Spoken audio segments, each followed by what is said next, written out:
आदसा गिबियावनो मानगोनां फोरोंगिरि नोंथांमोननिसिम साबायखर जासिबाय। आदसा दिनै जे जोंनि रामफल बिल मोसौ हाथाय गोबाव समनिफ्रायनो जोंहा बन्द' जानानै दं। बुंनो थाङोब्ला 2012निफ्रायनो बन्द' जानानै दं बे बाजाराहाय। जोंनि रामफल बाजारा गोदान नङा, माने गोजामथार आरो बेयो खमावबो 1954, 55, 56नि गेजेराव जादों होननानै गिबि जाजेनदों होननानै जाबोबाय थानाय जे मोसौ। दा आं बे बाजार खुलिनाय मोननानै दिनै जोङो गोजोननाय मोनदों। जोङो कमिटिनि जानानै जों BTC सरकारखौ हामबाय होदों।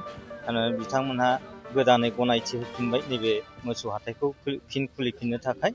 दा आं आसा खालामदों जोंनि ओनसोलनि रायजो राजाफोरनि न'खरनि जिउ खुंनाय बा गथ' गथाय फरायनाय, दा जोङो मोसौ दाउ अमा फिसिनानैनो रायजो जायो जोंनि गामियारि रायजो राजाफ्रा। दा बिथांमोननि न'खराव खुंनायावहाय एसेब्लाबो जोंहा बेनि गेजेरजों जोङो राहा मोनो जिउ खुंनायखौ। दा आं आसा खालामदों रायजो राजा बयबो जाहाथे जोंनि नैबे रामफल बिल मोसौ हाथायावहाय जोंहा बिस्थिबार खरिया जायो जोंनि बाजारा।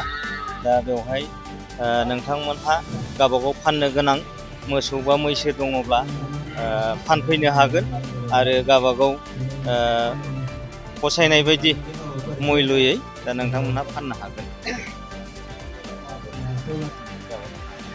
7-8 বছর আগর পরায় আমার এই রামফল বিল রেজিস্টার বাজার বন্ধ হয়ে আছে। এদিকে তো আমার ইউপিএল সরকার গেল, বাজার খোলা নাই, বন্ধ হয়ে আছিল।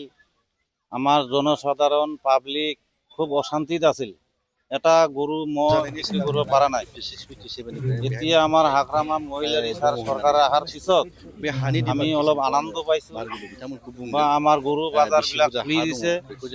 ইয়ার কারণে আমি রাইজক আমি ধন্যবাদ জানাইছো, যাতে আমার ব্যাপারী সকল সবাই বাজারত আহি যাতে যাই যেনেকা পায় যাতে আহি পেলাই গরু কিনি লৈ যায় আৰু আমার রাইজ পাবলিক যাতে বাজারত লৈ আহে, আমি যাতে বাজাৰৰ পৰা কিনি লৈ যাব পাৰো, তার কারণে আমি ধন্যবাদ।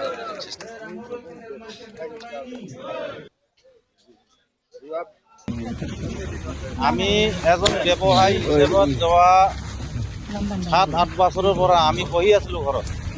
আমি এটা কিনা নাই, আমার ফ্যামিলি চলাব লাগা খুব অসুবিধা হয়ে গেছিল। এতিয়া আমি যদি বাজার খুলি দিল তেনেহলে আমি চলিব পাৰিম আর কি, শান্তিটো আহিব আর কি। ইয়ার কারণে আমি ধন্যবাদ আর কি জানাই।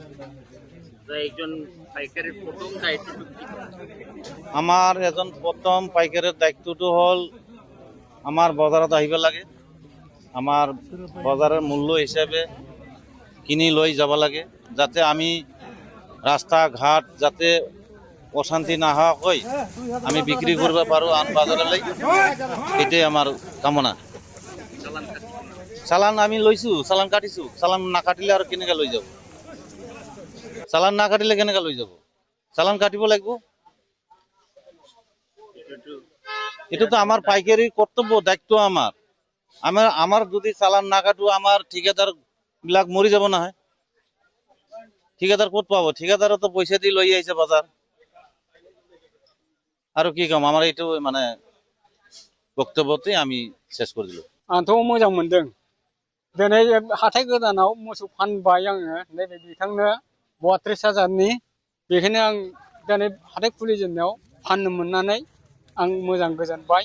बेखायनो आं सन्तुष्ट सानबाय आरो। दिनै BTC सरकार फैफिननायनि उनावहाय नोंथांमोना जे नोंथांमोननि फिसिनाय मोसौखौ फाननो हादों, थांनाय 5 बोसोराव फाननो हायाखै। BTC सरकार बा हाग्रामा महिलारि दैदेननाय थांनाय माबायावथ' जोंथ' मोसौ मोसा बे बेमार आजार जानानैबाबो गब्राय गसिबाबो जों फाननो हायाखैमोन। दा नैबे माबा हाग्रामा महिलारि जानाय समाव दा मोसौ बोराय बुरिबाबो जों फाननो हासिगोन। बेखायनो जों गोजोननाय मोनबाय, हाथाय जानानै जेने थेने फाननो हासिगोन जोङो, बेनिखायनो गोजोननाय मोनबाय आरो। गोजोननाय बे 7 बोसोरानो जाहैबाय जोंनि हाथाय बन्द जानाया दा जोंनि गोबां मानसिफोरा लस खालामनानै लानाय जाबाय बर' माहारि जेनेबा मोसौ मोसानि थाखाय बरिया